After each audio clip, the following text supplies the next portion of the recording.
goodness. Big move Monday. Look out. A way to end the tournament. So what's happening, people? Welcome back to the Quad Pod, sponsored by Poseidon Strength and Adidas Wrestling. Make sure you're using our discount codes at checkout whenever you visit our awesome sponsors. All that info is below. I know a lot of you have been using those discount codes, so continue to do that. As always, it's great to be joined by Robbie, Austin, and Kevin. I'm Holmes, and we appreciate you guys joining episode 24. We go from the Jordan episode to the Kobe episode. So please make sure that you guys like, share, subscribe, and comment. We know that the comments are going to be, as well as the subscriptions, are going to be coming in hot because we have a shoe giveaway. If you did pay attention to the tweet that was put out over the weekend, or I think it was, last night, Sunday, when we're recording this on a Monday, we did say that to kick off the season, we are giving away a pair of Adidas wrestling shoes with our awesome sponsor, Adidas. In order to enter, one, you must be a subscriber of the channel, and two, you must submit your picks for the All-Star Classic that is coming up this weekend. So we need two things. We need your picks, and then we also need a screenshot saying that you are subscribed to the channel. That's how you fully enter. We will be giving away 2 pairs of shoes at the beginning right here. So one will be for the All-Star Classic. The second one we will give away once National Duels comes around for a second pick'em. So make sure you guys stay tuned to all that. But as always, join in on the conversation. We've got a good amount of things to get to. And the other piece of business is that now that the season starts, we are going to be doing 2 episodes per week.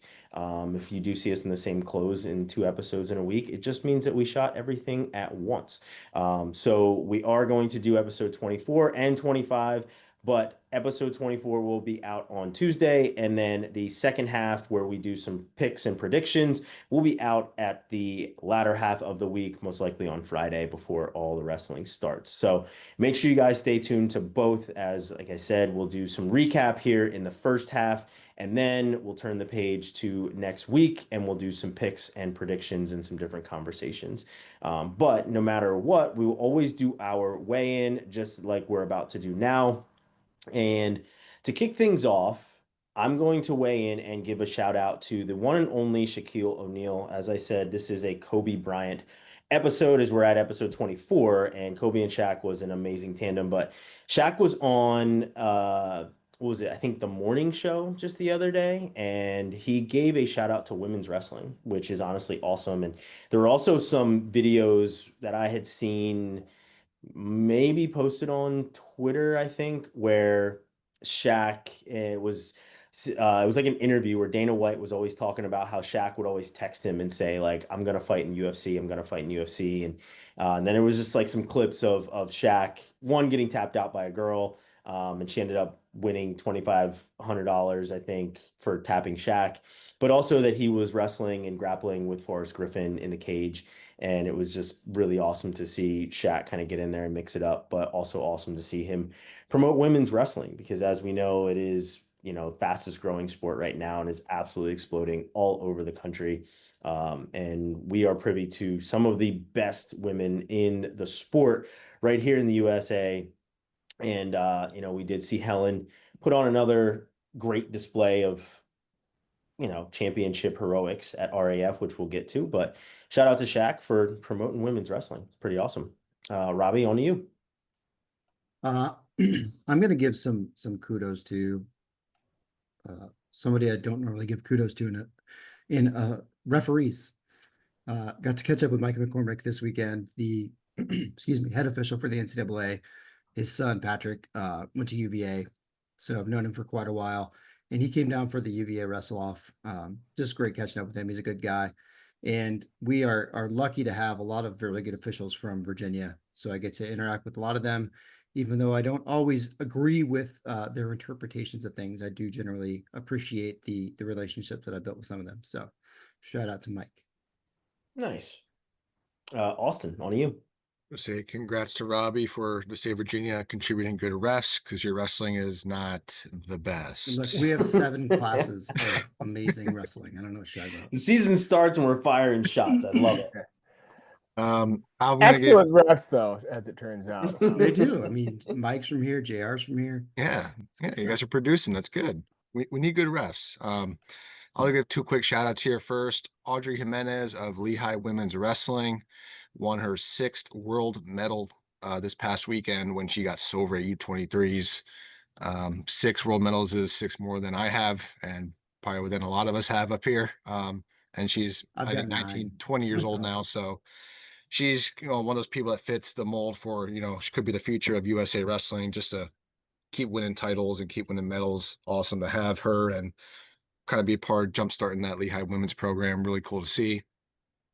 Second shout out, talking to some EIWA coaches. I got a good conversation with Coach Azevedo of Drexel. I mentioned a few weeks ago, Penn State is coming in to visit Drexel, which is a big event for them. The way that their season ticketing is looking, you have to have a season ticket to guarantee a Penn State ticket. And guess what? Most season tickets ever sold in program history, mainly for that ticket. And they're expecting a sold out crowd for that match when Penn State does come. So just kind of highlighting, Drexel, my alma mater, but also it goes to show how big of an influence a visiting team like Penn State coming in can have on some of these smaller programs here, and putting butts in the seats is what ADs and what alumni love to see.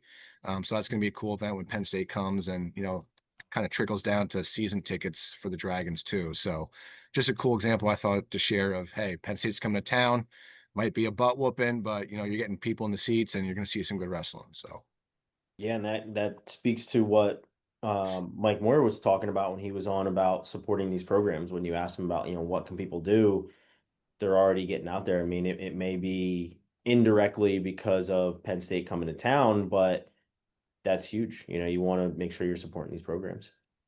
Kevin, on to you. Yeah, I'm gonna go ahead and give a shout out. I think I might have done this last week too, but I don't remember honestly. But last Thursday I went to Cornerstone University and did called their duel. I'm very familiar with calling on a streaming or something like that, and they were like, "Yep, you're just gonna get a microphone and just kind of talk to everybody." And I was like, "All right." So then the first match, I was like, when you go to one of those live events and the guy's like, 2 points, takedown, and then they'll just kind of announce the next scoring action or whatever. And so then I turned to one of the guys there and I was like, "Hey, Devin, do you want me to just commentate the match or just do kind of the takedown stuff?" And he was like, "Yeah, man, just talk, just keep going." So I just live commentated over the speakers for the entire time. And I was like, they're probably super annoyed with this, but I don't know. It was fun. I made fun of one of the kids who had 2 different colored shoes on. And sick. yeah, and there were some good matches. There were some really good matches. So it was super fun. I'm glad I did it. I would absolutely do it again. So shout out to Cornerstone University. That's a different type of live experience. It was pretty cool. That's awesome. I think the one shout out that I think we can all kind of get behind that we didn't mention is VMI's social team.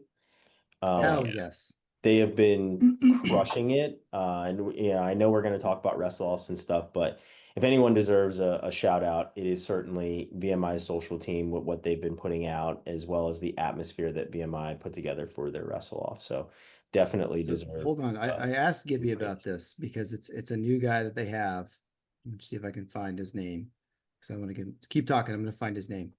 No, I mean and I think when we saw the post, the original post of their wrestle-offs, I was like, I'm not gonna lie, this kind of looks a little prison-y to be completely honest. Like, it looks like one of those kind of prison movies, right? Or something where it doesn't look very friendly. But it So, honestly, yeah. once you truly saw it, it's like this looks like a really cool It's atmosphere. like the longest yard wrestle off. Yeah, Yeah. that's kind of what it looked So like. they had an open practice a couple weeks ago on the parade ground, in front of their admin building and where they do all the marching formations and everything. And that was really cool. But they usually do one match or their wrestle offs in the barracks like this.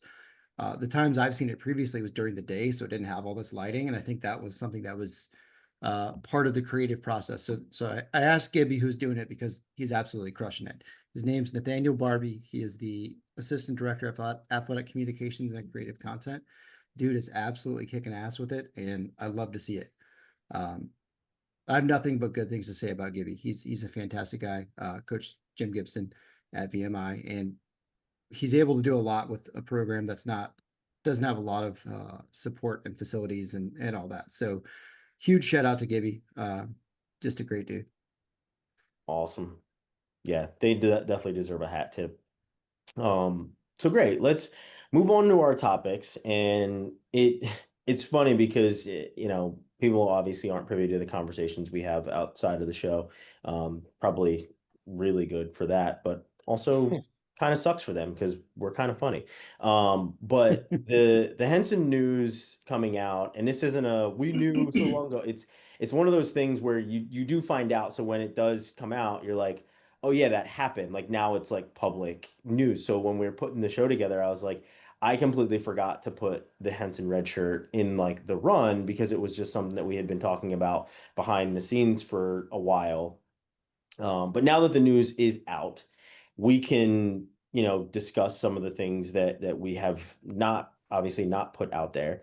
But I'm obviously going to move to the captain of the Henson fan club, which would be Robbie, about this news. One, like I said, you had filled us in on this news a while back.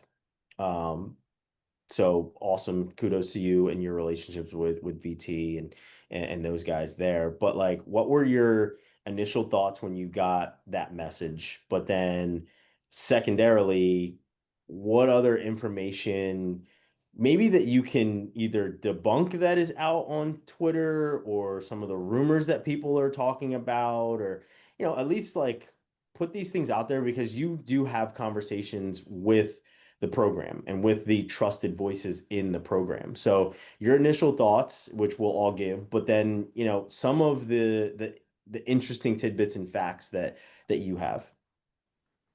So I guess first of all, it was a plan that's been in place for a while. After NCAA's last year, I had a conversation with Tony about it, and their plan was to give him a year red shirt because he's outgrowing the weight. It's a big pull for him to get to 49. He's a very cut and large 149 pounder. He's also never taken red shirt, was All-American as a true freshman, placed fifth, and then NCAA finalist or NCAA champ and NCAA finalist last year. So had a hell of a run in the last 3 years. And when Hippolito transferred, it kind of put a bit of a wrench in it, and they weren't sure if they wanted to keep going forward with the redshirt plan or to wrestle him and just go where, keep going as they had it. And then with signing Bassett and Miller, I think that kind of crystallized the best option would be to get the redshirt year, use it, let him bulk up, let him have some freestyle experience because he does have freestyle aspirations, and then have next year with with one of the top recruits coming in with Bassett if he goes his true freshman year.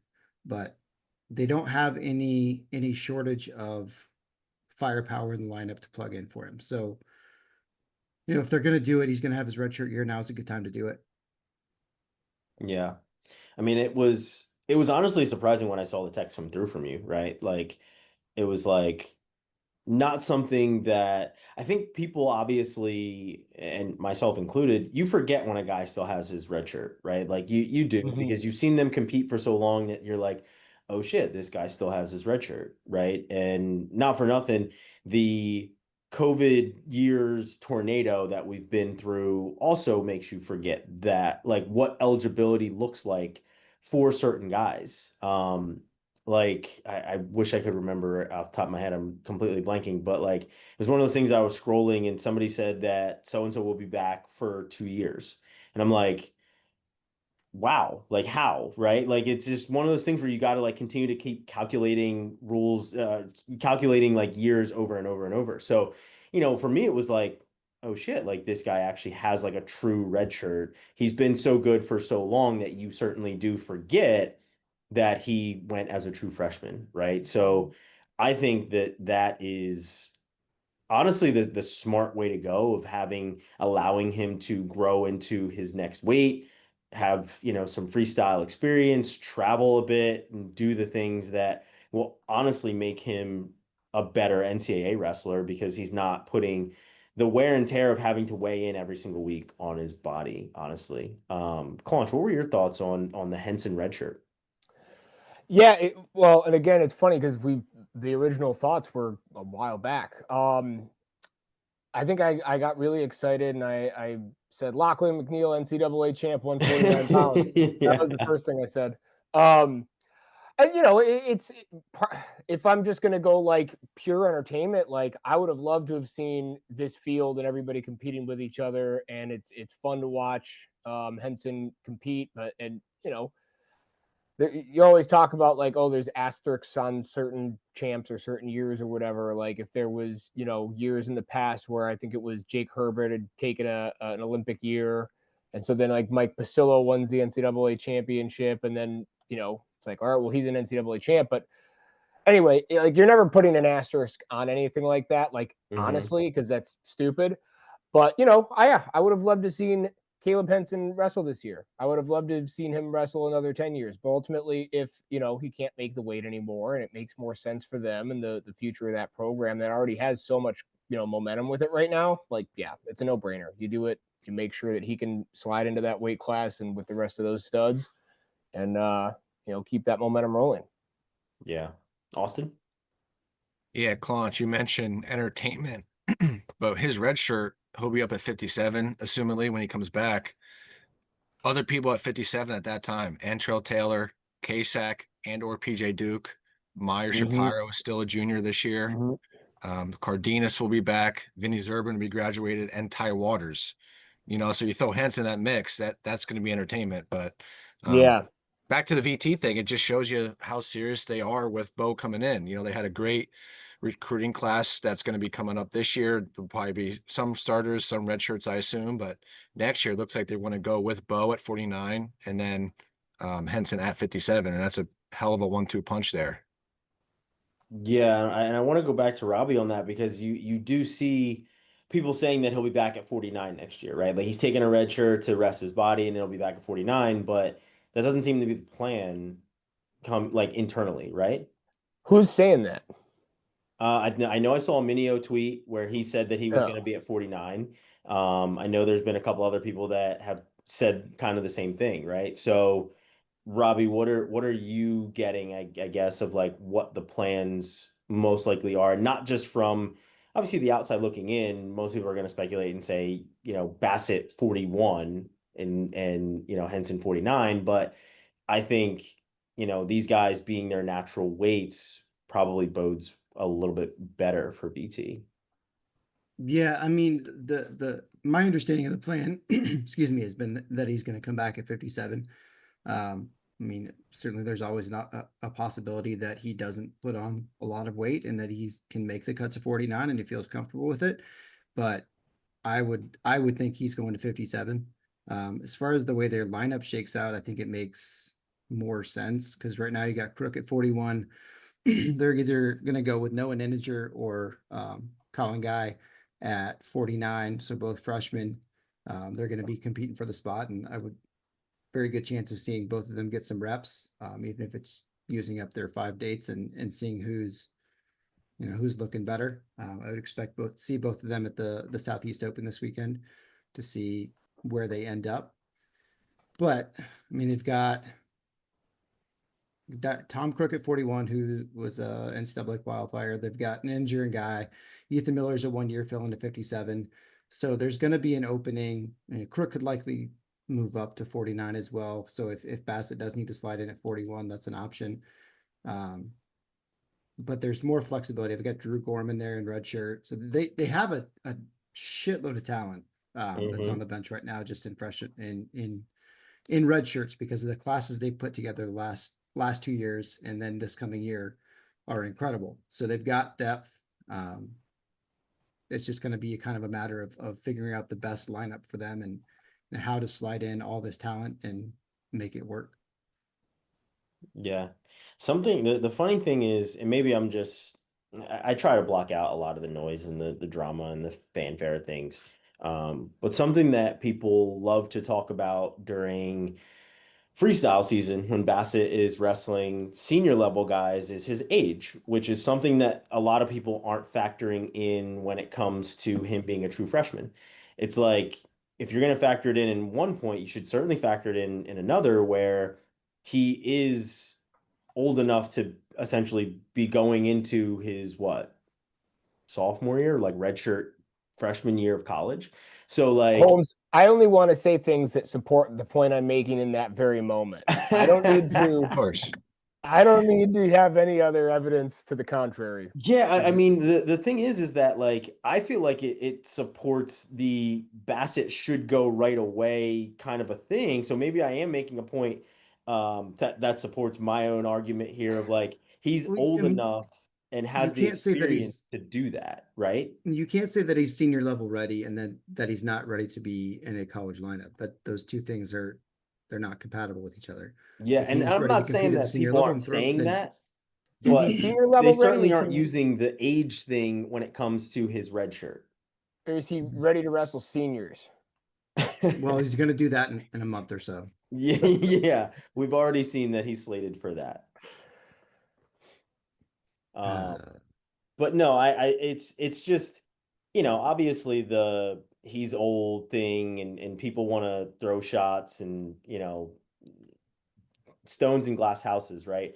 But you can't try and use it in one regard, but then completely disregard it in another and say, well, looks like he's going as a true freshman. It's like, well, no shit, he should go as a true freshman. Like he's shown for tenfold that he is ready to wrestle guys his age, essentially. He's been wrestling older guys and guys his age on the senior level for a very long time. So I understand the trajectory that most people think that a true freshman should be on, but like I don't feel like it applies here, right? I feel like this is truly where the age should be taken into account because the wear and tear on his body and how his body will work in, being a true freshman and everything else. I feel like if anything, the plan to hold him back is directly correlated to him wrestling as a true freshman wherever he has gone. So, in my opinion, this is exactly where they were setting him up to be. So, like I said, I'm not saying that people aren't using this age thing, but I'm also saying that I didn't see many people talking about it either. So, but no, I think this sets VT up for very successful seasons in the future. Obviously having two huge recruits, but you have a leader in Henson that will be there to usher in not just one but two of them when they get there. and Bash hit on this before. He keeps saying that nobody's graduating this year, but they are going to lose. Ethan Miller's a 1 year stopgap with the transfer. This is his fourth year of eligibility. He redshirted as a true freshman in 22. Mm-hmm. I mean, he's wrestled 25 plus matches every year, so there's no option for a medical redshirt anywhere. So this is his final season of eligibility. So there will be one graduation opening in that lineup, but otherwise it's going to be very competitive to get in. Awesome. Well, we move from talking about one youngster to talking about a whole host of them with the U23 Worlds. And U23 Worlds just got done. I want to say what this week or this was that today, right? Yeah, today. It was. Recording this. So Jax Forrest caps things off with a gold medal. But we also had Lilladall, who was gold, PJ Duke, who was bronze, Messenbrink, who was gold, Levi Haynes, who was also gold, and then heavyweight Herrera, who was fifth. Josh Barr, hopefully he recovers soon with a medical forfeit, and a couple other DMPs, specifically Marcus Blaze, honestly, probably the more surprising one as a DMP at 65. But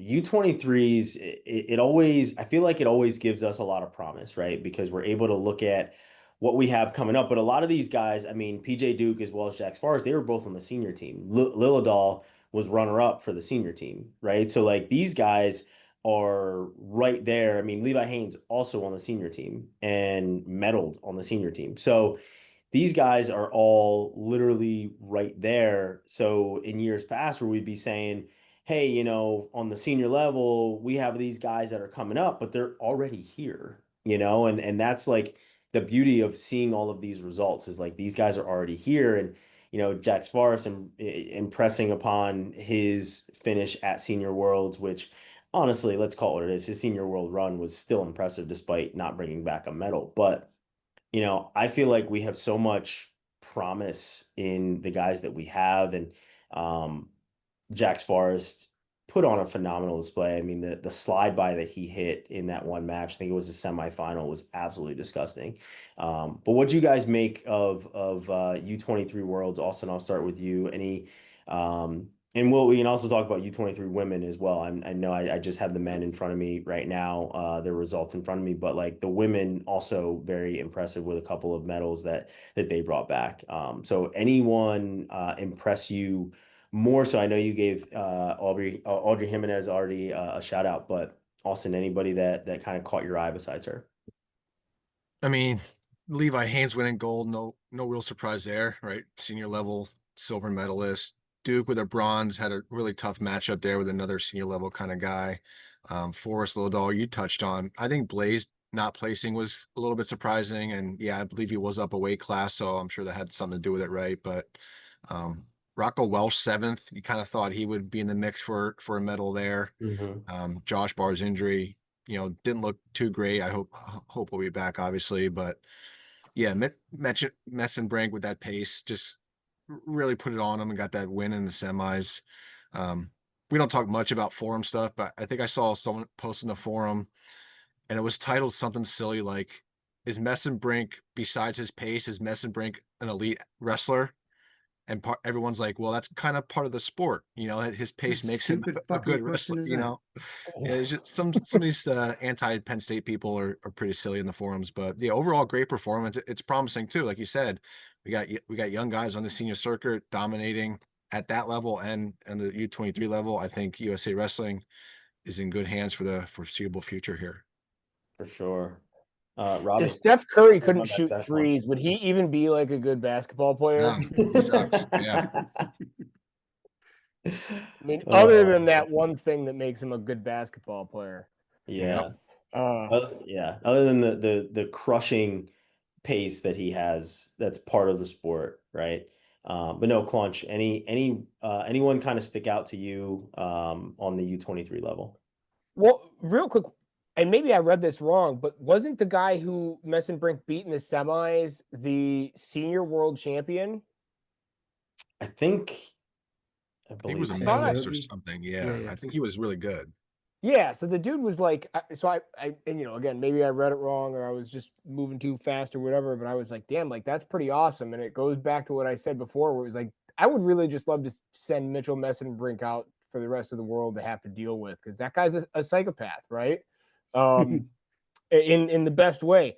I guess the only other thing I said, and I know you and like we all kind of talked about this in the group chat, but that Casey Cunningham tweet with, you know, with that, our 24-25 season has come to a close. Penn State and the Nittany Lion Wrestling Club represented the United States in 15 of the 30 weight classes for the U20, U23, and Senior World Championships, winning 11 medals, 6 gold, 2 silver, and 3 bronze medals. Like, that's just wild. I literally was talking to an Iowa Hawkeye fan on Friday, and he was like, man, this run has got to come to an end soon, huh? And I was like, dude, it's just getting started. You need Like, a they're second not. seatbelt, my friend. Yeah, man. It's not. I don't even know. I don't have an analogy. It never goes away. Maybe it's like you think that like the Fast and Furious franchise is going to be over with, and then nope, 18 movies later and a trip to Tokyo. You know, just never goes away. So yeah, it's still rolling, man. I'm super impressed. And when you put the numbers and you figure it out that way, and you kind of sit back and look at it, and you're like, damn, dude, it's still here. Still going. Yeah. Robbie?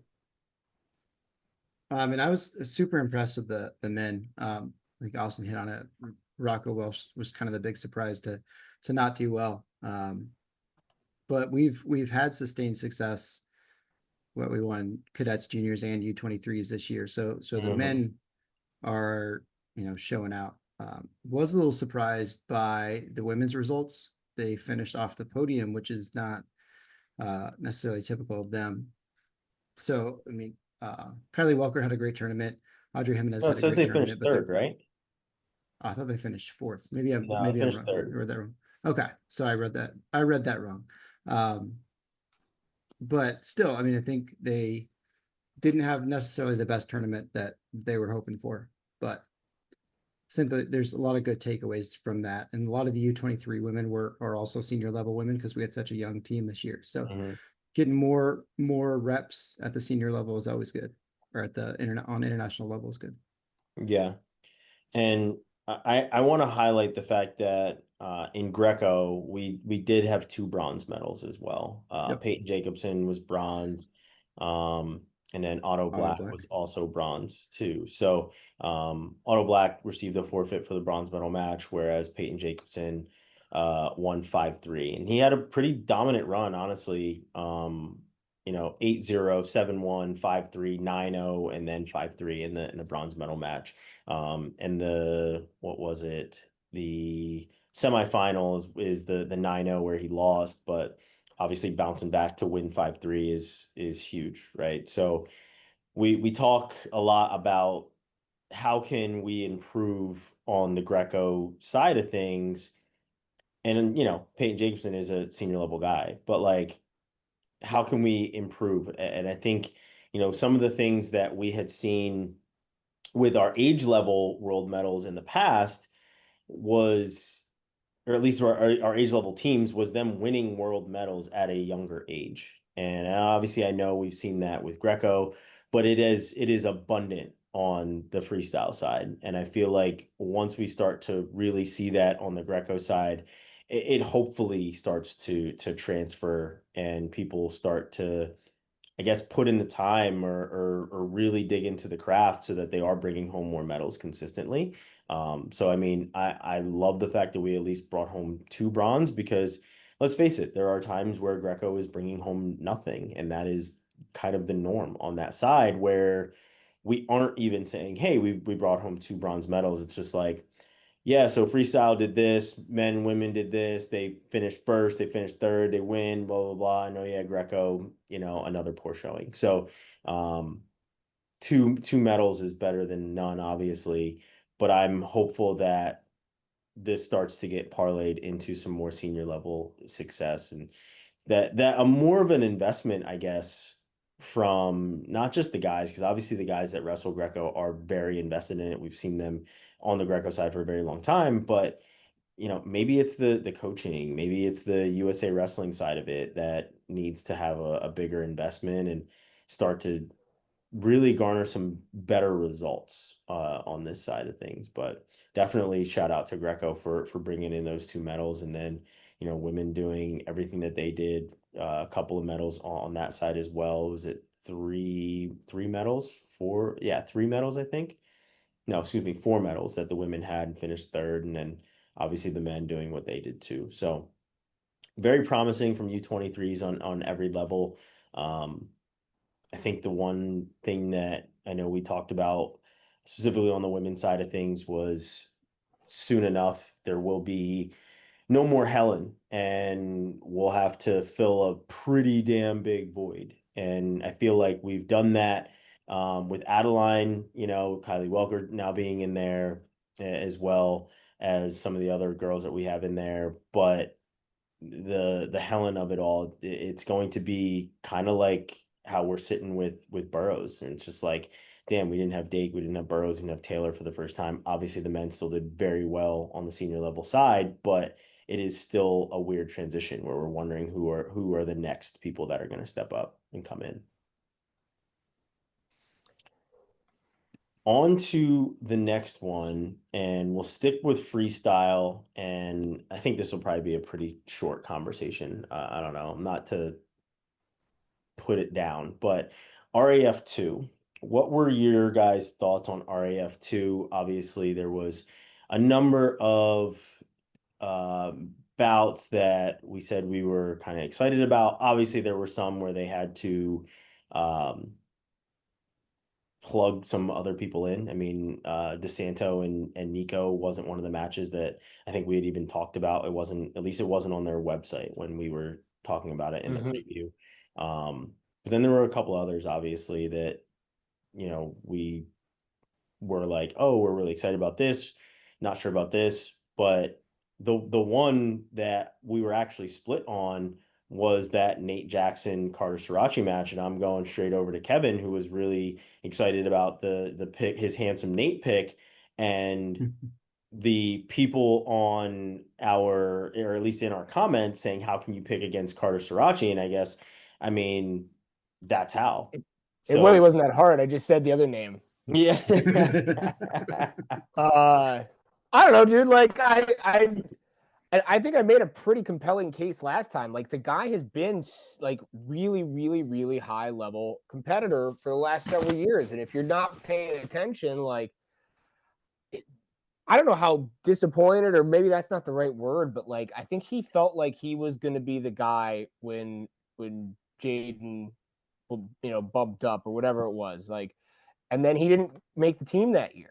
And I'm sure it was really hard. And like, I know he went back to coaching for a bit and he was doing some other stuff, but I didn't think that he lost or forgot how to wrestle, and quite frankly, Sirachi's a little undersized for that. Like he is, and I'm sure he's adding weight and trying to bulk up, but like Nate Jackson was a solid 92 kilogram dude for a while, like one of the best on the planet. So I don't know. I thought, hey, well, why not? Let's see what happens. And he went out there and crammed him. So that was cool. Yeah. The other thing that, at least another comment that we had, was, where would Starachi be training if it wasn't Nittany Lion? And it's like, according to his social media, right? Like he was at Training Lab, and a lot of people are saying it's obvious that Carter Starachi has been training MMA and everything else. And it's like, don't discredit the things that Nate Jackson has done in this sport, right? Like don't discredit that at all. You don't get his to international experience. Like he's been great. Yeah. Yeah, you don't get to do the thing where you're like, oh, clearly Nate's gonna get his ass kicked, and then when he doesn't get his ass kicked, go, well, clearly this other thing happened. It's like, no.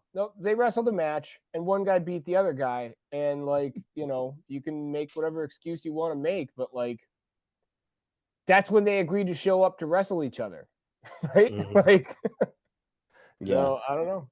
But yeah, like dressed up for it. Yeah. He was dressed. He was doing the full peacocking at the presser, right? But like, that, like I said, there were comments saying like, where would he be training and everything else like that. And it was, I think what we were saying is that there were rumors about him not being signed in Nittany Lion or anything else like that, and or not being on their roster or this, that, and whatever. He had been at Training Lab, according to his social media. He had been there training, and then he had been back in the room at Nittany Lion. He'd been back at Penn State training, or at least, there were pictures of him in the room when the team was there. So, or at least like posts that he was making. So that's what we were alluding to. So to anybody in the comments that was saying, like, where would he train? Why was he not there? Or whatever. It was mostly because of the conversation swirling around him not being signed when all of the stuff was coming out, for lack of a better term. But still TBD on whether or not there is more to come on that. Who's to say? That, as well as the Aaron Brooks of all of it. It's been pretty silent on the scandal front, I guess, for quite some time. Robbie, outside of the Sirachi Jackson match, which we continue to talk about, but were there any other matches that you were like pretty intrigued by, or at least that kind of caught you by surprise, maybe from the result, or that we talked about you were interested in that maybe didn't live up to the hype at all? I mean, I think the Greasy match was probably one of the better matches, actual competition wise, on the card, and it ended up losing on criteria. It's great. He looked good. I mean, couldn't get through Salkazanov's defense at the end. but he wrestled really well. Seemed to be moving well and feels good. So not a lot of good things to take away from that, even if he didn't get the win. What else? Varner looked like he had some old man tricks and easily handled Downey. We'll say Downey, kudos to him for the way he handled everything. I think he really tried to make the most of this opportunity and did a good job with it. And I still think Jake Varner's going to whoop his ass anytime he gets the opportunity to, because there's a reason he was an Olympic gold medalist. He's kind of good at this whole wrestling thing. The one that stood out to me, I think the most was, back-to-back wins for Tomasello over Matt Ramos. And that's, I don't think we're giving Tomasello enough credit, because he's wrestling really well. Yeah, very true. Austin. Yeah, I was gonna say Tomasello kind of feel like everyone's been picking against him these last two RFA cards, and he's won both of them. So props to him, and maybe found some new life at the Lehigh Valley Wrestling Club, working with those little weights there. But yeah, I agree with pretty much everything you guys said. David Carr looked pretty good with a nice tech fall there. Helen did You her can tell hell. he's been training with JB, just driving through people's faces on double legs. Mhm. Yeah, just looking really good, looking fast, strong, and yeah, I think he's gonna have obviously a bright future. I think he's gonna be that 74-kilo guy for a little bit here. And yeah, just I don't want to say I feel bad for Megaludis. He signed up for it, but going against a guy like DeSanto when Megaludis has a real full-time job and wrestling's kind of Yeah, dude. his side quest, going against DeSanto, who lives, eats, breathes wrestling 24/7, high pace like that, high motor. It's a tough out for a guy like Megaludis. I'm so glad you brought that up, because like, what hobbies do you think DeSanto has? Wrestling. No, Right. I mean, like, that's I don't know. I don't know what it's not like he just is like really into bird watching, like Austin DeSanto, the ornithologist. yeah. We saw that one coming. I'm like, I can't imagine, like, he probably does, I don't know, does he play video games? Like, what else does he do? I just imagine he was the most ready person on the planet to get a phone call that said, hey, do you want to wrestle on RAF in 3 days? He hand polishes Chinese checkers sets and makes Yes. them and makes the boards. He needs something to Oddly enough. relax a little bit. Absolutely docile human being when he is not on a wrestling mat. Yeah. Oh man. Yeah, That's funny. there were times when he was at Drexel that I've heard stories, but they had to like lock the wrestling room, not let him in, just because he refused to leave and he was there at odd hours. Dude, get some sleep, man. You have practice tomorrow. It can wait. Yeah. He's like building little RC cars on his spare time, just driving them around. Yeah. Tiny little glasses on like the end of his nose, little paintbrush. Like that's complete alter ego. No, but Austin, Loves and you bottles. mentioned David Carr running through people's faces. I saw a tweet from someone that said it's borderline illegal for him to run through, like, double through people's faces. I hope it was satire. Get your face out of the way of the shot. I'm giving Not that it hard. some Get the fuck out oxygen. of the I know way. I probably shouldn't, but it was funny for me because it every time I do, I think of the Marshawn Lynch interview where he says sometimes you just got to run through a motherfucker face. And Yep. that is the most perfect quote ever. And I love it. And that's what I want to see. And David Carr being as aggressive as he wants to be is the best David Carr that I think we could ever truly see. So I feel like the card, it lacked the competition.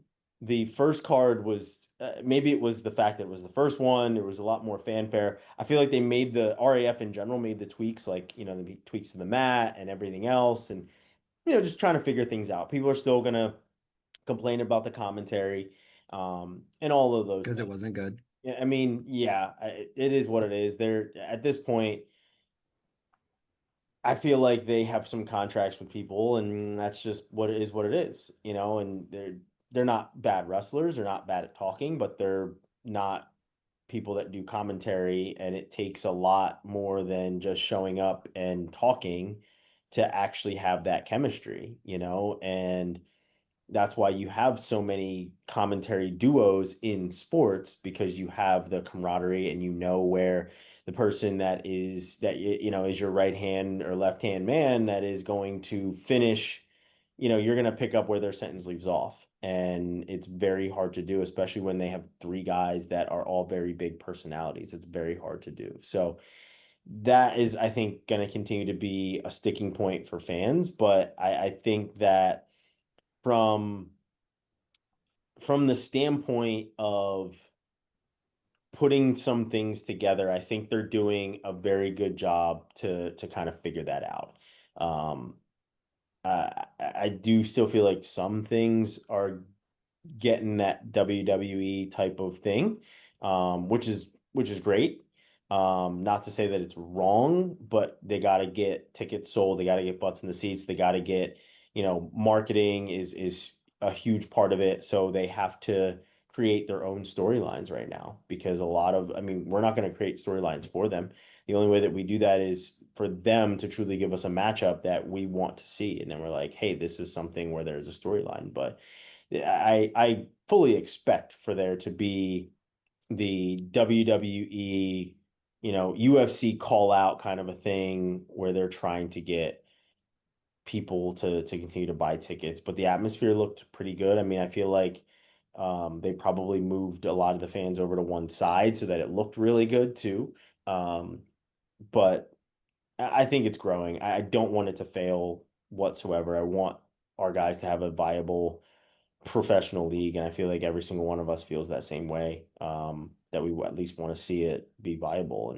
But it is awesome that now our senior level guys, that we've said a number of times, have the ability to make a living being wrestlers, and outside of Nico Megaludis, don't need to have a full-time job to live and do the things that they want to do. So hats off to RAF, right? Continue to try to do something in the sport and bring these guys something viable. But let's get some better matchups. I know that's kind of hard to do, but let's get some better matchups, and let's go from there. Honestly, I don't really have much. They're adding some interesting ones to the three. I just saw Austin Gomez, Austin O'Connor, so that'll be a fun one. That'll be good. That will be a good one. Battle of the Austins, count me in. Yeah. Yeah, let's do it. You can have a tag team match. Here we go. Three-way. I'll take Austin DeSanto. Yeah, there we the go. conditioning. I love it. I might be fully supportive of this tag team match. Yeah, this Yeah, one I can change get my tune. behind.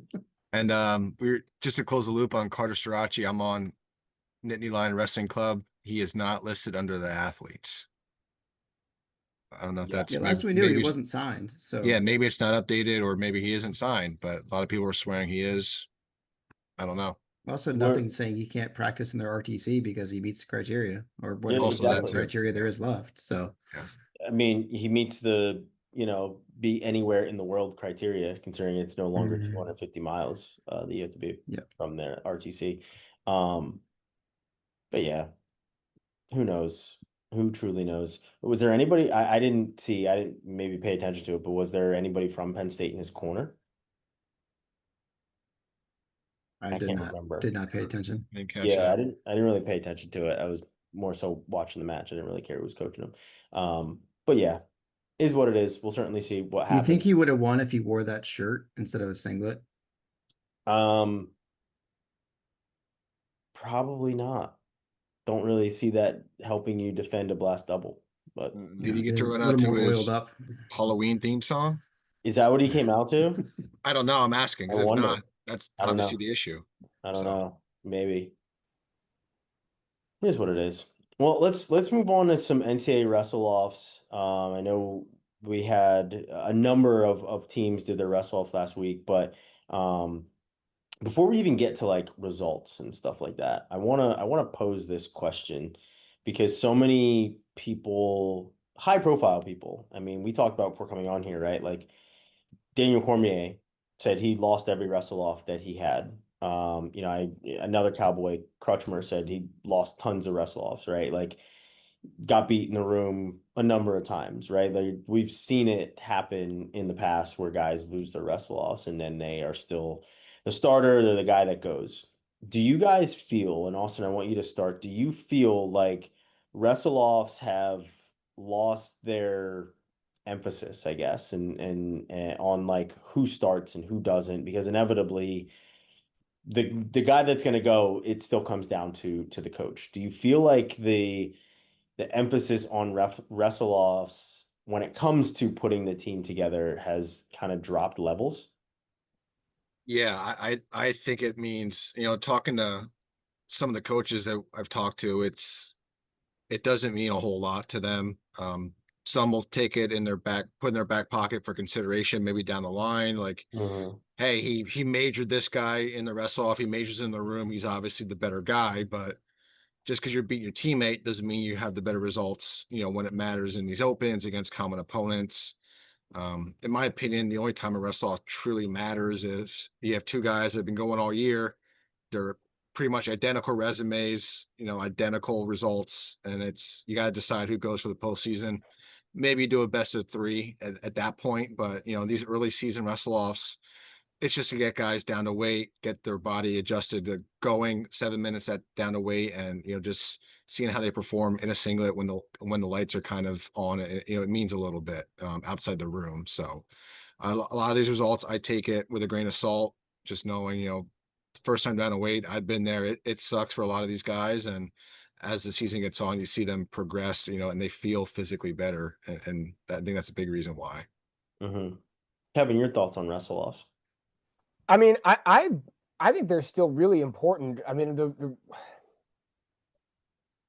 because I go back to a couple things. One, I remember, I think it was the first time I was like, wow, Mason Schrader, I got to watch this dude, was when he beat Johnny Lovett in a wrestle off like 3 years ago. And I was like, damn, like, who's this Mason Schrader dude? He must be pretty good. And as it turns out, he is.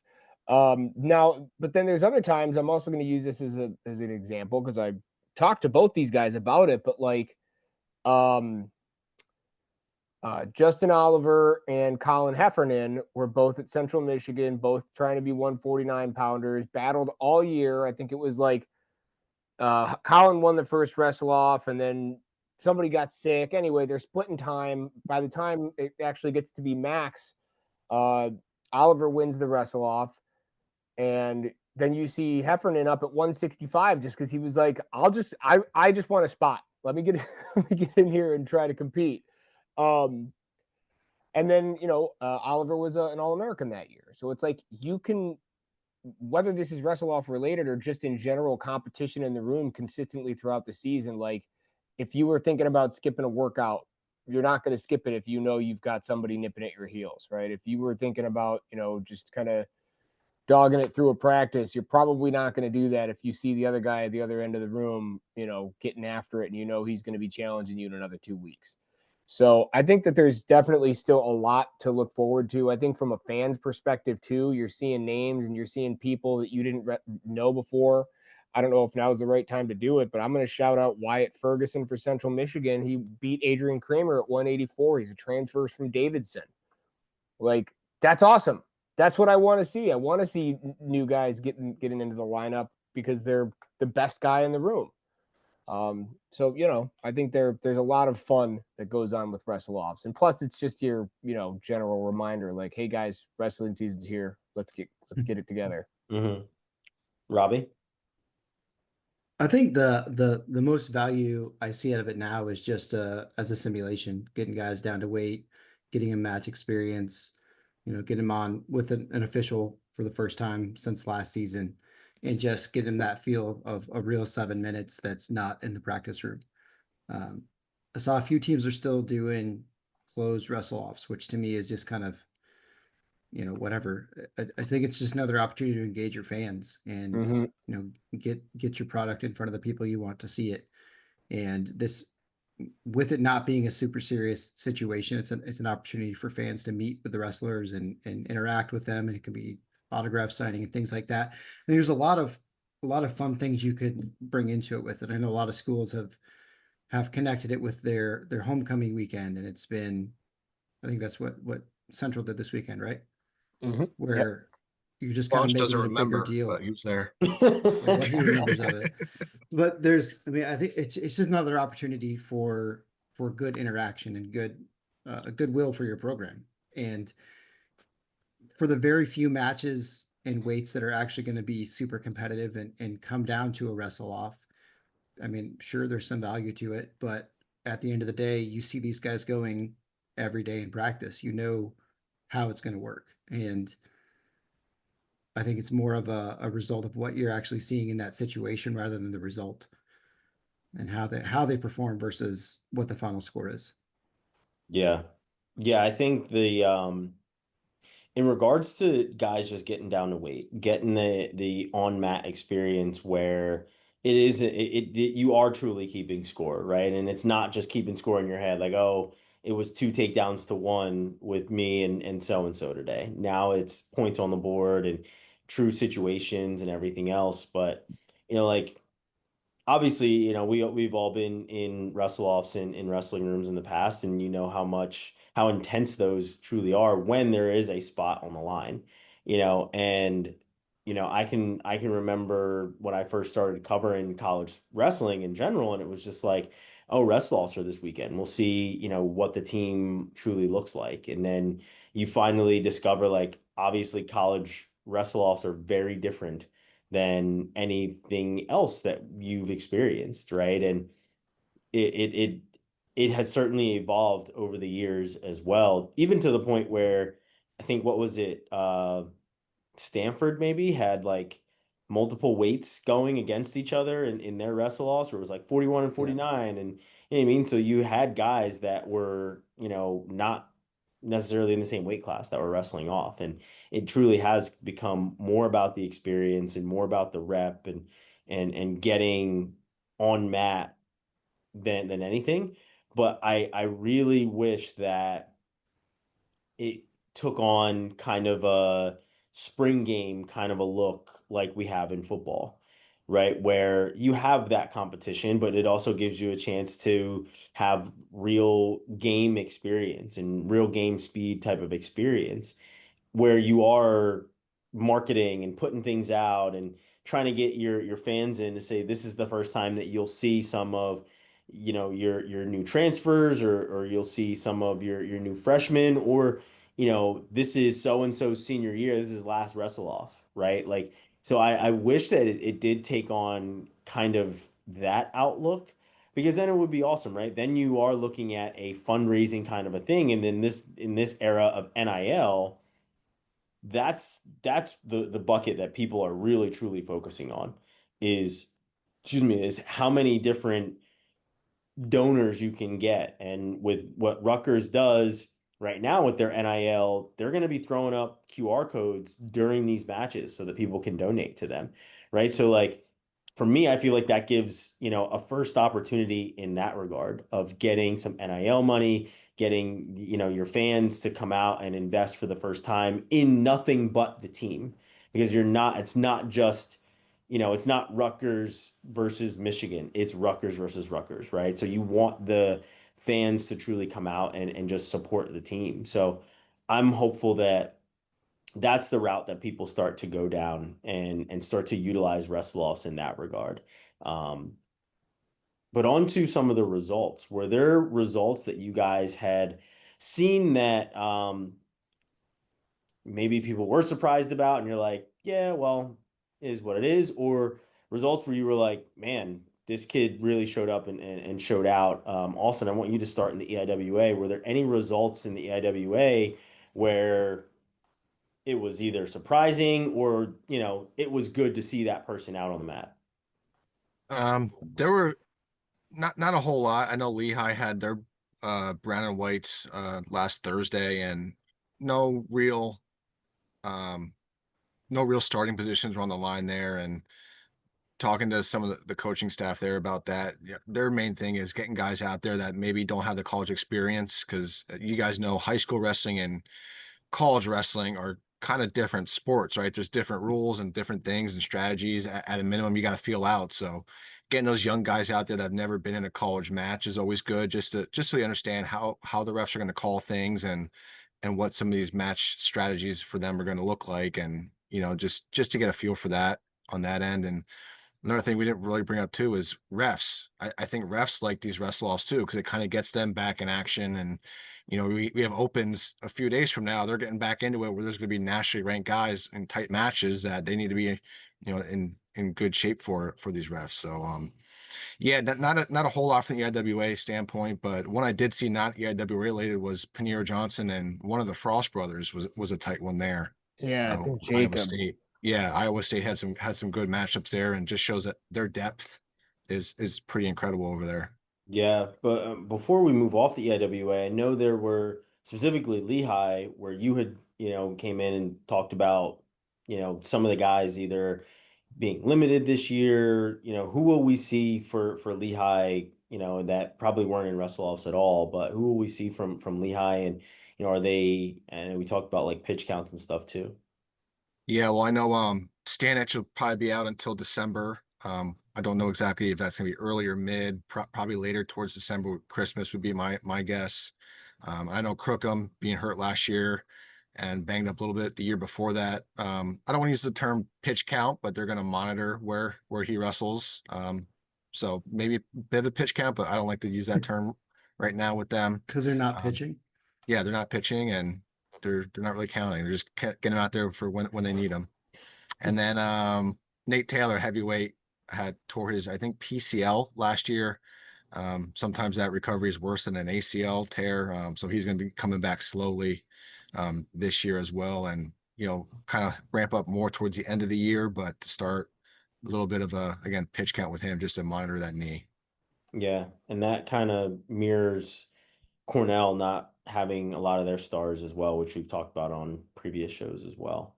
Yeah. Interesting. Robbie, on to the ACC. Any results? I know obviously NC State had their wrestle-offs and a couple other schools did. Anything of note from the ACC when it came to wrestle-offs? Nothing too crazy. I was at the UVA wrestle-offs, and they had 2 or 3 kind of spots really on the line. 41, 84, 97. Gable Porter looks great at 41. Easily handled that. Griffin Gamble at 84 looked better than I think I've ever seen him look, and he got the spot. The match I was really looking forward to was Max Shulaw and Stephen Burrell. Stephen Burrell tweaked his knee about 30 seconds into the match, and they just defaulted out. So looks like Shulaw will have the go at the start of the year. We'll see kind of how they handle that spot. NC State, nothing super crazy. The Troy Homan match was close. And other than that, it wasn't nothing out of the ordinary. Kind of same thing with UNC. UNC didn't have a lot of their starters go in theirs. This is pretty uneventful. And yeah, I mean, kind of par for the course. Pitt had theirs on Thursday, I think, and no big upsets there. So nothing crazy in the ACC. Nobody moving unexpectedly, I guess. Yeah, the only thing that I can remember is Stanford, Aiden Valencia, and EJ Parco. I know Parco is currently ranked 19th for Intermat in the Intermat rankings right now, but it will most likely be Aiden Valencia, who, he was ranked at 41 and then changed weights, so it's not a huge not a jump. huge thing for sure. It does kind of affect their lineup though, because they don't have as much depth at 41. So we'll see what they do there. Yeah. Kevin, any results from your neck of the woods, either Big Ten or MAC or anything else like that? Yeah, the only ones I just threw out Wyatt Ferguson, transfer from Davidson over Adrian Kramer for Central Michigan. One other thing I noticed, which this could just be a reflection of we need to have a 197-pound match, so let's throw this dude out there. But Branson John, who was wrestling for Maryland last year at 174 pounds, was an NCAA qualifier for them as a true freshman, was wrestling up at 197 for their wrestle-off. It's interesting because the other 174-pound matches were Ryan Money and Dom Solis, both, also guys who have been in the lineup before and are experienced college wrestlers. So again, I don't know if they're like, well, Branson John can't make 74 anymore, or maybe he's going to stay there. But also, you got to remember, you've got Jackson Smith at 184. He's probably sticking around there as an All-American last year. So maybe they put Branson John in at 97 and just tell him to eat a lot and lift weights, like. But I don't know. I just thought that was an interesting thing that I picked out. There was no other 197-pound matches in that.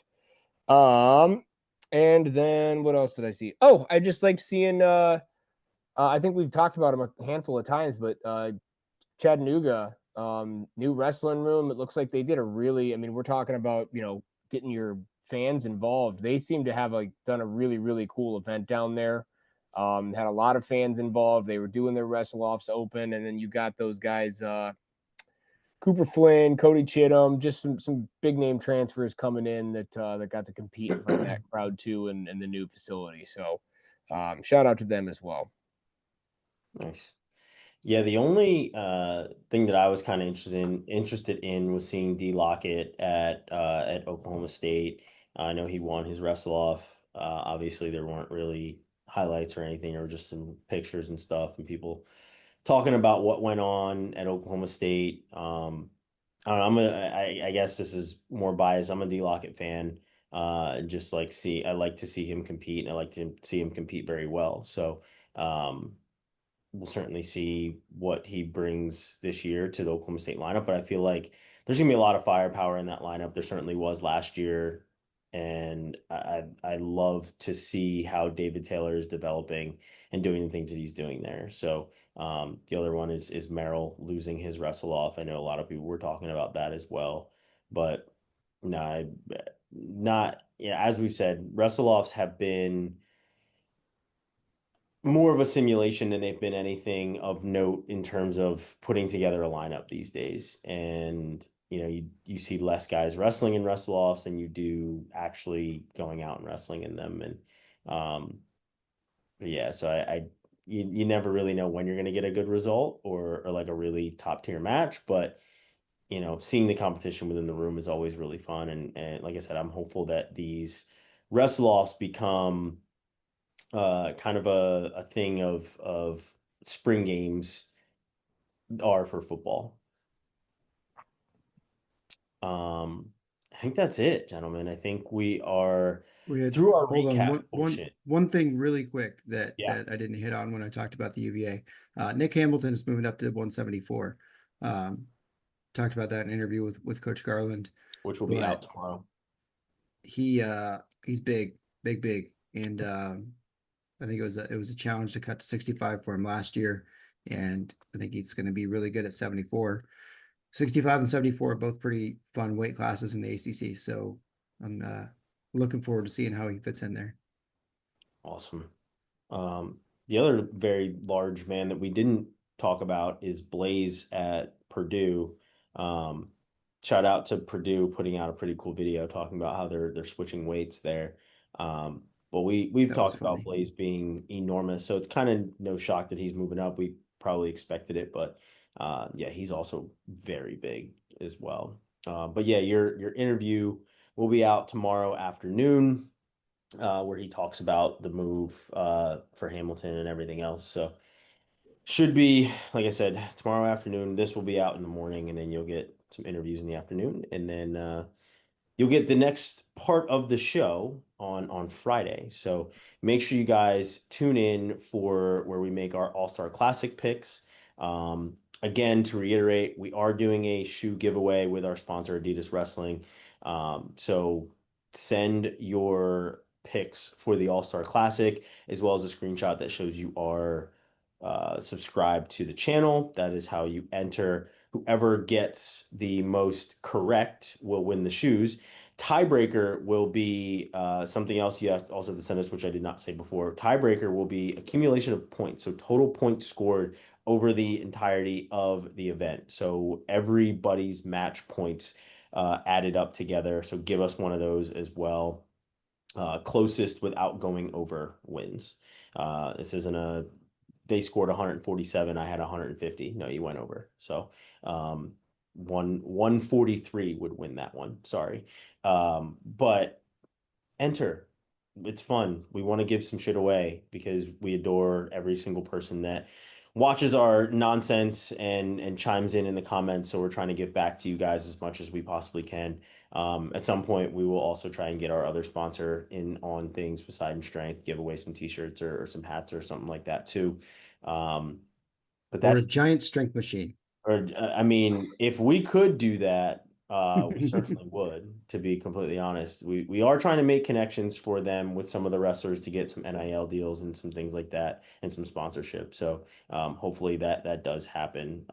But for now, utilize our discount codes and things like that. But that is it for episode 24. We will see you guys again on Friday for episode 25, where we discuss All-Star Classic picks. We'll call our shot on something and we'll let you know what we're watching this weekend and what we're paying closest attention to. But we'll see you guys again on Friday. Peace.